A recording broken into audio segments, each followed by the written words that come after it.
罗斯国防部突然宣布，第一阶段军事行动主要目标完成，乌军战力已被大幅削弱，俄军从现在起集中全力对付主要目标，彻底解放顿巴斯，让不少观察人员非常吃惊。俄罗斯总参谋长谢尔盖·卢德斯科伊说：“我们的部队正专注于使顿巴斯完全独立的主要目标。”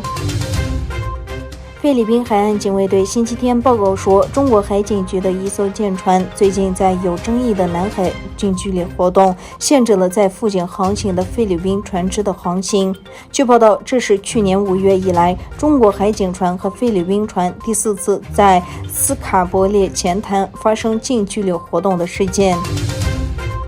印度军队在奥里萨邦巴拉索尔市试射中程导弹。国防研究与发展组织宣布，中程地对空导弹于当地时间10时30分左右在巴拉索尔进行了测试。声明中称，导弹成功击中目标。3月24日，印度宣布成功测试了具有核能力的地对地超音速布拉摩索巡航导弹。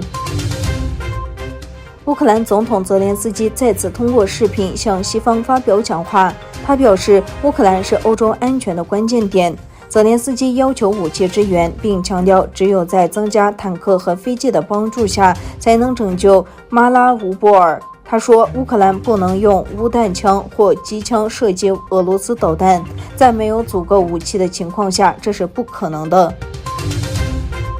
3月21日，在中国坠毁并造成132人死亡的东航客机的第2个黑匣子也被找到。中国官方频道播出的视频可以看出，黑匣子基本完好无损。当局表示，第2个黑匣子将被送往北京的中国民航总局进行检查。在美国明尼苏达州明尼阿波利斯市议会通过了一项议案，允许穆斯林通过养生器宣礼。市议会议员杰马尔·奥斯曼提出的允许公开宣礼祷告法案获得了市议会的批准。以色列外长拉皮德和美国外长布林肯强调，他们决心阻止伊朗成为核大国。拉皮德在与美国国务卿布林肯会晤后举行了联合新闻发布会。据报道，布林肯于3月26日至30日对以色列、约旦河西岸、摩洛哥和阿尔及利亚进行访问。